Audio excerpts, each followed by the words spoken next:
Hello, this is Reece from Cybersecurity Hot Takes. I am your host, an esteemed account executive here at Beyond Identity. And today I am in conversation with Jasson Casey, our CTO. Say hello to the people, Jasson. Hello, people. Excellent, just as we practiced. So today we're going to talk about Phish-resistant MFA. Phish-resistant MFA has come up a lot in guidance from CISA and even the US government. And I think that it could be getting to a point of where it's being talked about so much like zero trust that people are losing confidence in what it means. So in other words, has phish resistance been reduced to just a buzzword? So today I was hoping we could talk about what phish resistance actually means to bring some clarity and concreteness to the problem of hacking MFA. Resist all the phish. It's as easy as that, I think. But only if you have that zero phish label. Free, like BPA free. So we did a webinar with Roger Grimes in another forum. This was one of the concepts that we were talking about. And he had some pretty interesting stories about some various products that were claiming phish resistance. But weren't actually taking the proper steps to be phish resistant. And some of the scenarios was kind of awkward. It was like they were confusing authentication, like trying to verify the identity of the person who's at the machine with like some of the technical aspects of phishing. And it's like, yeah, you can do that all day and be correct. I can still phish, intercept, and assume your identity, unless you're doing these other kind of steps. So it was just interesting. People are starting to just apply, surprise. People are starting to supply labels without real clear, without either understanding the definitions or bothering to care about them. Yeah. And you were just saying that people kind of confuse the two, between strong authentication and actual phish resistance. So where do you draw the line there? I think it's important to understand what is phish resistance to start with, right? So, unfortunately, even the term phish resistance isn't really descriptive enough. Mm-hmm. So a phish, at the end of the day, is me as an adversary. I have an arbitrary ability to deliver a link to you, the victim, and get you to click on that link, which then the roads can diverge, right? So, turns out, I don't know if I want to say this absolutely. I mean, I guess technically I can absolutely prevent phish resistance on you by having you just turn off everything, right? That's clearly not practical. But when we say phish resistant MFA, we're not talking about preventing link delivery to victims. We're not even talking about preventing victims from clicking on the link. Fundamentally, you're not going to get humans to stop clicking on links. I'm just convinced you'll never stop. You'll lower the error rate, but you'll never stop it. When we say phish-resistant MFA, what we're really saying is in an environment where our users can be phished and click on links, how do we prevent their authentication and identity, right, which comes out of that authentication? So it sounds like it's not really about – sorry to cut you off. It sounds like it's not really about stopping user behavior at that point, which I feel like has been a big obsession in the security industry. It sounds like, hey, even if there is this behavior, people inevitably falling for social engineering, there are things you can do at a systems level to stop the phishing from succeeding. That's exactly it. You're not stopping phishing. You're stopping from it being successful in an authentication context. And I think we talked about this like a while ago around security usability, right? If you don't consider usability in the design of your security product, your users will create your next vulnerability. And I think this is the prime example, right? Passwords don't really consider usability, and therefore users reuse passwords. They don't use high entropy random strings per service. They blah, blah, blah, blah, blah, right? So when we think about phish-resistant MFA, what we're actually talking about is highly technical. And the problem starts off with assume an adversary can trigger an arbitrary phish. Assume that user, the victim, is going to click that link. How do you prevent the authentication sequence from essentially transferring its result onto the adversary, right? And so a phish-resistant solution has an ability to detect that scenario and stop. And it turns out the detection of the scenario is actually pretty. It's deceptively simple, but most products don't actually do it. Okay, so if it's deceptively simple, then why don't most products do it? Is it kind of one of those situations in human thought where the most obvious solution is the most overlooked? What does that boil down to? Well, I have a couple different takes on that. One is I don't think, for the most part, identity products aren't necessarily security products. And in the view of many identity product managers, they're not necessarily solving security problems, and I think they're solving work productivity problems. And so this carefully considered expansive security view when thinking about access, I don't think has been historically how the industry has approached building identity and access products. So take, for example, a password, right? Symmetric secret. It's a factor that exists inside of your brain. It doesn't really talk about you in that I know your password, you know your password, and use it to authenticate. When you use that password into a computer, right? There's no real context as that password comes across to me that you're using this computer and no other computer, and that computer has a specific identity, right? When you use TOTP, the only information that's coming across is a number, and it may be coming across the same channel, maybe coming across in a side channel, a multimodal channel. It's just a number. There's no context in that number that tells me about you or the password or the machine that you're using. So we have all of these, like they're almost dimensionless factors that are ships in the night relative to each other. They don't talk about each other. So the authentication system, it sees this shotgun of factors come across, and it just assumes they belong to the same person on the same machine, right?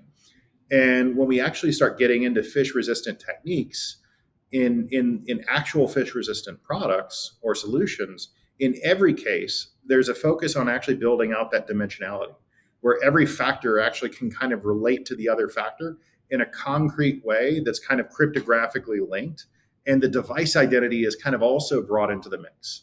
So you're kind of able to say something like, I know the same device that started the transaction for factor one is the same device that did factor two, is the same device that did factor three, same device that I fed the token at.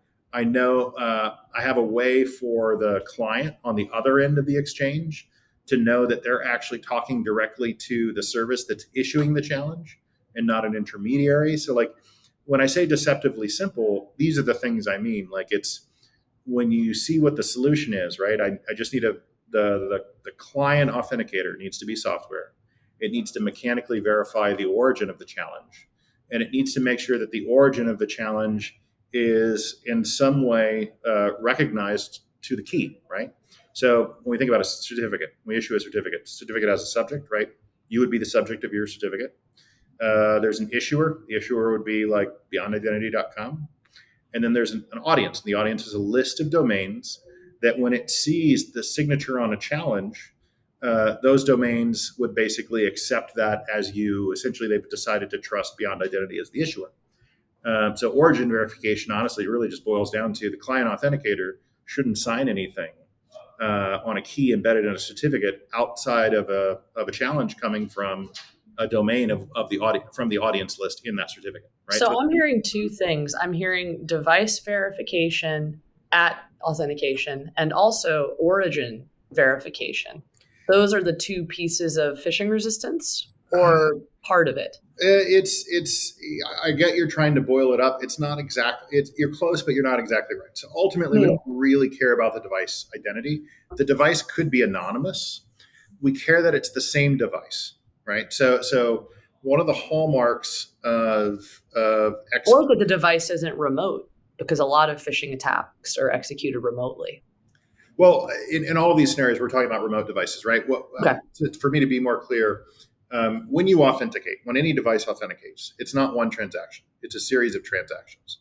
And sometimes it's from more than one device, right? It starts off being on my laptop, then part of it happens on my phone, then it goes back to being on my laptop, right?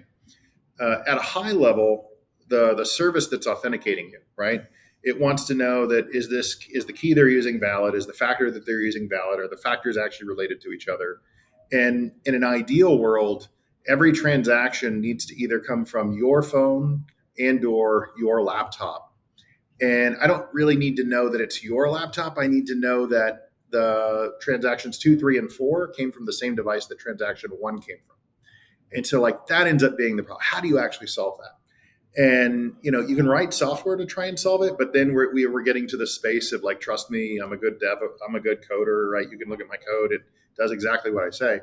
Or you can move into more of like a trusted methods world, where you're really taking advantage of some of the mechanical properties of a TPM, right, or of a T2 chip, and of the integrity protection of the OS, to basically say, hey, use the key anchored in the silicon. And if it's anchored in a TPM silicon, it can't move. So if it can't move and you see that same signature across a couple transactions, you're dealing with the same device, right?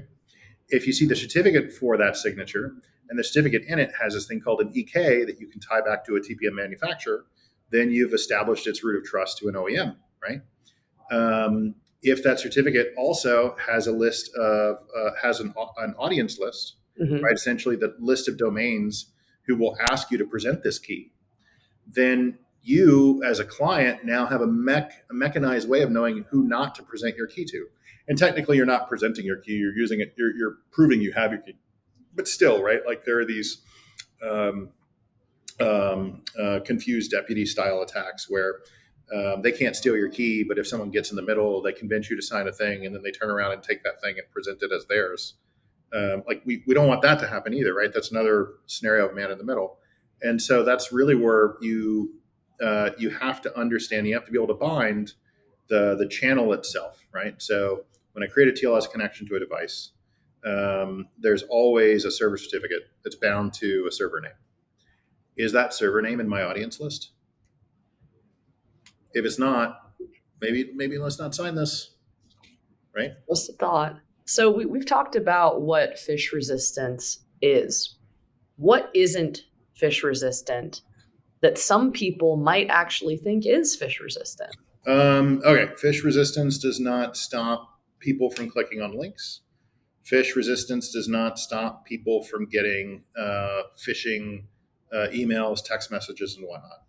Phish resistance, when we talk about it from an MFA perspective, has nothing to do with you getting phished with some malware that you click and the malware installs on your computer and then does stuff. That's not what we're talking. We're talking about phish-resistant MFA has to do with the subset of phishing attacks that's focused on either stealing your credentials or stealing your access token and assuming your identity with a targeted service. I think that helps clarify things. And I think more broadly, when you think about the security market, we have a responsibility to mean what we say and say what we mean. So what advice would you give to the vendors inundating the market with phish resistance? How can we be helpful and herald in this exciting change that's going to ultimately take a lot of the burden off of users? What is a way to be honest about it and forthright as to what it means? I don't know. So marketing is always going to have a role in generating leads based on what people happen to be searching for and what SEO terms work. So I don't know if I'm going to have a good answer there. But and in terms of appealing to the engineer, like showing up with a threat model that describes like what is the scenario, what powers are you going to give to the adversary, and what is the goal that you're trying to prevent, and how do you actually prevent that? How do you prevent the adversary from reaching that goal under the powers that you've actually given them with the product that you have, right? So like it's almost moving more towards like the academic style proof, right? Yeah. But honestly, having a simplified written down version of a threat model like that goes a really, really long way in communicating the context of what threats you're focused on versus not. And then the immediate follow up to that, and that should be a slide or two. And the immediate follow up to that is then a demo, right? A demo of how you do it and a demo of how it gets prevented. Show, don't tell. Well, you need to tell and show. And the reason for it, you just show stuff like no one knows what you're talking about, right? Like you do need a setup. You do need not everyone understands what a threat model is. So obviously you got to know your audience, all that kind of stuff. Well, I see a good amount of show and tell behind you on the whiteboard wall there. So unsurprising that you would say that. Yeah, I don't know. I think most engineers think in drawings. I also think that it's when you're trying to be precise, when you're trying to talk exactly about the system that you want, the properties that it needs, like English language is no longer good enough, and you actually need, well, this is English language, but over here you can't see it. You actually need mathematical drawings, right? State machines, conditions, properties. You need the language of logic, that sort of thing. But I think that's kind of a fitting end to the episode. It's about being precise with phish resistance, getting authentication and the architecture of it to a point of precision rather than passing off the burden to the users who are going to open the email and click the link anyways. Yeah, let's take the computer problem away from the person, because they're never going to solve it the way a computer would. Yeah. And then I guess your first point is, if you actually want to really solve the problem, then yes, you do need to be precise, because it turns out there is a root cause to phish-style MFA attacks, whether they're man in the browser, man in the middle, fake site interdiction. Like, they all actually have the same core 3 properties from a core problem perspective. And if you don't really understand that, your product's probably not solving it. Yeah. And this kind of brings us back to the beginning. What we're going to do for our listeners out there is link to the webinar that Jasson was talking about. It's a much deeper dive of this subject, and you will see demos of those man-in-the-middle attacks. We do one on Microsoft Azure AD with Microsoft Authenticator number match, and we exploit it. We sail right through it, and we don't do anything fancy. Actually, we borrow someone else's work, and then we do the same thing for an Okta Duo setup. Nice. So like and subscribe this, and like and subscribe that, please. That's it for this week. We'll see you next time. Thank you for tuning in.